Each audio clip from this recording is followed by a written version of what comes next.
हुज़ैफ़ा साहब, ये जो फैसल साहब ने नुक्ता उठाया और जो पीटीए का बुनियादी एतराज़ भी है, डॉक्टर आसिम यूसुफ का बयान भी आपने देख लिया। वो कहते हैं कि सबके बावजूद कि मैं कॉन्फ्रेंस कॉल में था, मैं तस्दीक या तरदीद नहीं कर सकता।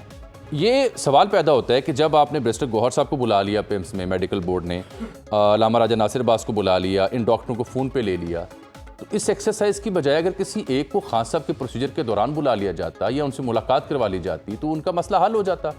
इबहाम और कन्फ्यूजन तो तब फैलता है कि जब आप ये एक्सरसाइज तो कर रहे हैं, जो बुनियादी उनका मुतालबा है उसे एंटरटेन नहीं करते। क्या वजह है कि हुकूमत उनके किसी ज़ाती मुआलिज को या अहले खाना में से किसी एक को इस प्रोसेस का हिस्सा नहीं बना रही? खैर फैसल साहब की गुफ्तगू तो मैं सुन नहीं सका, तो ये पता चल रहा था कि कुछ बोल रहे हैं लेकिन समझ कुछ नहीं आ रही थी। लेकिन मैं बहरहाल आपके सवाल पे इक्तफा करते हुए हुकूमत का मौक़िफ़ जो है वो आपके सामने रख देता हूँ। पहली बात तो ये है कि बानी तहरीक इंसाफ के फैमिली को एक्सेस ना देना या उन किसी डॉक्टर को एक्सेस ना देना, आप ये सवाल तो करते हैं सारे दोस्त, ये नहीं समझते कि इसकी नौबत ही क्यों आई। बानी तहरीक इंसाफ अपनी सियासत को, मुल्क के हालात को, अपनी जमात को खुद ऐसी बंद गली में लेकर गए कि आगे कुआं है और पीछे खाई है। मुझे आप ये बताएं कि अगर इन्होंने मुलाकातों को मिसयूज ना किया होता, अगर ये इस जो कल्ट है वो इनके कंट्रोल में भी बसा औकात नहीं रहता और बिला वजह का प्रोपेगेंडा ना करें, तो हमें कोई एतराज नहीं है कि इवन कि इनका डॉक्टर जो है वो मेडिकल बोर्ड के अंदर बैठ जाए या इवन कि इनकी बहन को मिलवा दिया जाए। जिस बहन को वेलबींग जानने के लिए मिलवाया गया था, उस बहन ने बाहर आकर वेलबींग नहीं बताई थी। उस बहन ने बाहर आकर पूरा 1.5 सफ़े का ट्वीट करवाया था, क्योंकि बानी तहरीक इंसाफ खुद एक सेल्फिश इंसान है। उन्होंने ये नहीं देखा कि मेरी बहन शदीद सर्दी में 1 महीने की स्ट्रगल के बाद मुझसे मिलने आई है, तो मैं चलो अपनी बहन को अपनी वेलबींग बताऊं और इसे सियासत से दूर रखूं। उन्होंने कहा नहीं, एक तरफ मेरा कल्ट है, मेरा नैरेटिव है, दूसरी तरफ मेरी बहन को मैंने वेलबींग बतानी है। उन्होंने कहा नहीं, मैंने अपनी जो कल्ट है उसको मैंने अपना बरकरार रखना है, वेलबींग तो बाद में मैं बताता रहूंगा। तो मुझे बताएं, ऐसी सूरत हाल में जहां सुप्रीम कोर्ट का फ्रेंड गलत रिपोर्ट जनरेट कर दे या गलत ऑब्जर्वेशन दे दे या चीजों को एग्जेजरेट करके पेश कर दे, ऐसे में आप कैसे तवक्को करेंगे कि हम किसी इनके जाती मौलिज को या फैमिली के किसी बंदे को मुलाकातें करवाएंगे? देखिए, उनकी सेहत अपनी जगह पर, जिसके ऊपर कोई कंप्रोमाइज नहीं किया जा रहा। मैं अल्लाह को गवाह बनाकर कह रहा हूं कि ये बात मुतअद्दिद कैबिनेट मेंबर और वज़ीर आज़म साहब की अपनी राय है कि किसी की सेहत पे हमने सियासत करनी और बानी तहरीक इंसाफ को बेहतरीन इलाज की सहूलतें देनी है। लेकिन ये जो फैमिली से मुलाकात बैन हुई या बाकी सारी चीजें हुई, सिर्फ बानी तहरीक इंसाफ की जबान की वजह से हुई हैं। अगर बानी तहरीक इंसाफ की अच्छा। जबान पे कंट्रोल हो और वो अपने फॉलोअर्स की भी जबान पे कंट्रोल रखवा सकें और अपने कल्ट को कंट्रोल कर सकें, सिर्फ प्रोपेगेंडा या अपना नैरेटिव बिल्ड करने की खातिर कुछ भी लिखने से गुरेज करें, तो कोई हुकूमत को हर्ज नहीं कि अगर वो शिफा के आई अस्पताल के डॉक्टर्स को बुलाकर बोर्ड बना सकते हैं, तो एक डॉक्टर को कॉन्फ्रेंस कॉल पे ले सकते हैं, उस डॉक्टर को फिजिकली भी बुला सकते हैं। अल्लामा राजा नासिर अब्बास या अचकज़ई की क्रेडिबिलिटी है ना, महमूद अचकज़ई की, कि चलो वो हुज़ैफ़ा साहब, बिल्कुल लेकिन झूठ आप नहीं जो बोलेगा, जो फ्रेंड इसलिए ऑफ द उन्हें ब्रीफ कोर्ट कर की दिया रिपोर्ट गया। के ऊपर बार बार एतराज कर रहे हैं, 85% वाली बात के ऊपर, सलमान सफदर साहब के ऊपर, सुप्रीम कोर्ट का हुक्मनामा पढ़ रहे हैं, उन्होंने तो बड़ा इत्मीनान का इजहार किया है। उन्होंने तो उस रिपोर्ट के ऐसे किसी भी पैराग्राफ या किसी नुक्ते के ऊपर एतराज नहीं किया।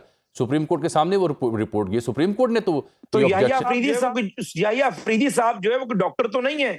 अब ये मेडिकल रिपोर्ट जब हम जमा कराएंगे, सुप्रीम कोर्ट में जमा हो चुकी है, इसके ऊपर 16 को 17 को जो है वो या 18 को जब भी सुप्रीम कोर्ट में मामला लगता है, तब ये सामने आएगा कि एक बंदे ने सुप्रीम कोर्ट को कैसे गुमराह की है। ये सुप्रीम कोर्ट उनसे पूछेगी। तब तो सुप्रीम कोर्ट के सामने कोई मालूमात नहीं थी ना, वो एक तरफा एक ही बंदे की रिपोर्ट पे इत्तफा कर रहे थे। अब सलमान सदर साहब इस बात को आगे साबित करें कि कैसे 85% बिनाई चली गई है, जबकि उनकी 70% बिनाई मौजूद है, जो ऐनक लगाकर जो है वो देख सकते हैं, और वो रोड टू रिकवरी तेज है, वो ग्रेजुअली बेहतर हो रही है, 6/9 होगी और इंशाल्लाह 6/6 भी हो जाएगी। लेकिन इस पे सुप्रीम कोर्ट अब उनसे पूछेगी कि भैया आपने कैसे इतनी गलत रिपोर्ट जो है या एग्जेजरेटेड जो है आपने अपनी ऑब्जर्वेशन जो है वो जमा कराई। ठीक। अच्छा फैसल साहब, मुझे एक बात बताइएगा, आपने माजी के मामला भी देख रखे हैं।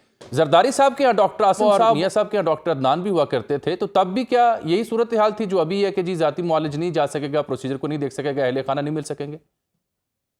नहीं नहीं, वो तो सबसे पहली बात ये है कि दोनों तो हॉस्पिटल में लंबे पड़ जाते थे जाके, और फौरन ये तो आप जेल में इनके 30 दिन से 68 दिन से ज्यादा रहे नहीं और हॉस्पिटल में रहे हैं, और वहीं पे जरदारी की जो जेल थी वो तो वैसे पिकनिक थी। वहाँ पे आप किसी इंडिपेंडेंट, वहाँ पे जर्नलिस्ट जाके मिलते थे, आमिर मतीन साहब और ये सारे लोग जाके मिले थे।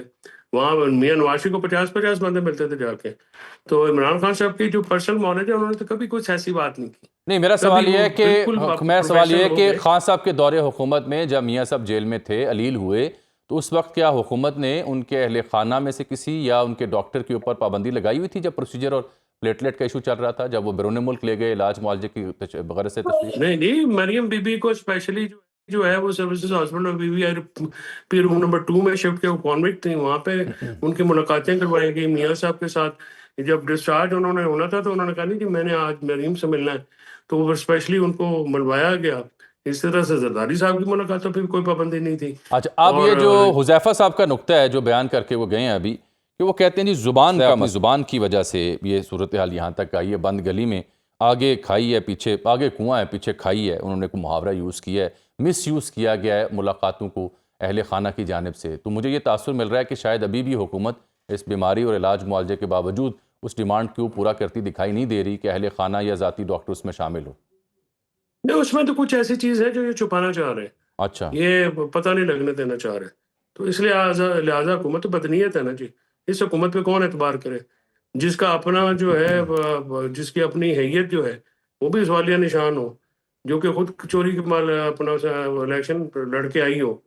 तो ये सारी चीजें तो इनके झूठों पे कौन एतबार करे। ठीक। ये तो रोजाना जो 24 जनवरी को लेके गए हैं इतना सीक्रेटली, वो तो अगर कोई जर्नलिस्ट जो है वो ना असदुल्ला खान या दूसरे जर्नलिस्ट जो हैं वो ब्रेक करते हैं तो किसी को पता चलना था। वो रिपोर्ट इन्होंने आज तक पब्लिक की है जो 24 जनवरी की है।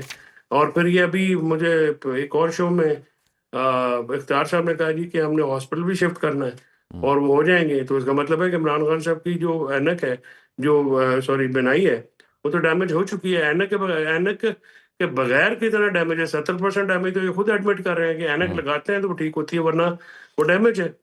तो ये जो चीज इन्होंने कर दी है, इमरान खान साहब के साथ जुल्म किया है, ये तो बड़ी ज्यादती की बात है कि इतना बड़ा लीडर है उसको आपने इस तरह से ट्रीट किया है। तो ये तो जुल्म के जुमरे में आता है जी। बिल्कुल ठीक। अच्छा फैसल साहब, ये पीटीआई का जो केपी हाउस में धरना था या पार्लियामान के अंदर या फिर जो मुत्तसिल शाहराएँ हैं पंजाब इस्लामाबाद, वहाँ जो वर्कर्स सपोर्टर आए हैं, इस बीच में जो उनके मुशावरती इजलास होते रहे उसमें मुझे खबर मिली कि किसी एक सीनियर रहनुमा ने ये कहा कि हमें ये वाजे करें कि हमने किसके पीछे चलना है। अलीमा बीबी, बुशरा बेगम का नाम लिया गया, सुहेल खान अफरीदी का, अचक साहब का नाम लिया गया और सोशल मीडिया का जिक्र किया गया। तो सुहेल अफरीदी साहब ने एक मौके पर यह भी कहा मेरी इत्तलात के मुताबिक कि मैं इसमें कोई फ़ैसला नहीं कर सकता, ये अचक साहब ने फ़ैसला करना है, उनको मैंडेट दिया गया है। तो ये इतने अहम इशू पर विद इन पार्टी जो एक खिचड़ी मची हुई है उसकी जिम्मेदारी किस पे आयद होती है? Who is responsible? एंड ये कन्फ्यूजन है क्यों with in the ranks and file of the PTI? नहीं, वो असल में कल इशू ये बना था कि कल आई थिंक उन्होंने क़यादत को हुकूमत ने बुलाया था। तो फैमिली से मतलब ये हिट से है, अब लेकिन अलीमा बीबी ने जो कासिम खान साहब हैं न्याजी, उनको भी जाने से मना कर दिया। नौरीन बीबी ने इसकी तायद भी की है उन्होंने अपने एक इंटरव्यू में।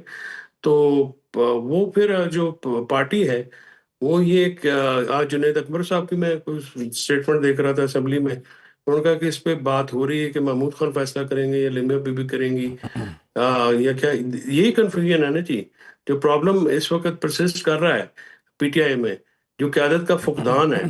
यानी सामने चेहरे और हैं, अगर कोई फैसले कोई और ले रहे हैं तो जो फैसला लेता है जिम्मेदारी तो उसकी होती है ना जी। तो गुजारिश ये है कि ये चीजें जब तक दूर नहीं होंगी इससे पार्टी कमजोर हुई है ना जी। आपने देखा ना कि केपी में भी जो वर्कर्स निकले हैं वो तो अपने तय निकले हैं, लेकिन बहुत बड़ी तादाद में तो नहीं निकले, लाखों हजार बंदे तो नहीं निकले। तो ये चीजें जो हैं ये इसलिए है ना कि क़यादत का एक स्वीयर किस्म का बुरान है पीटीआई में, और इसलिए वो कोई फैसला नहीं कर पा रहे। आप देखें ना पार्लियामेंट में एजिटेशन करना, महबूस होना, या केपी हाउस में बंदे ले आना। वो 150 पंजाब से एमपी बुलाया हुआ है, 150 पंजाब इधर से बुलाया हुआ है। तो अपने अपने हलकों में होते तो ज्यादा बेहतर तरीके से लीड हो सकता था, जरा बड़ा एहतजाज हो जाता। और हुकूमत ने क्यों इनको नहीं इजाजत दी? जब उन्होंने देखा कि लैक लस्टर एहतजाज हुआ है और इतना बंदे नहीं निकले, प्रेशर गवर्नमेंट पे कोई नहीं था, लिहाजा उन्होंने फिर अपनी मर्जी की है। तो ये चीजें जो है ना, तो कोई भी एहतजाज जामी साहब ने अपना काम होता है, उसके फिर कॉन्सिक्वेंस भी होते हैं। तो ये चीजें जब नाकामी हुई है तो इसका कॉन्सिक्वेंस इमरान खान साहब भी भुगत रहे हैं, और तो इनमें से कोई भी नहीं भुगत रहा।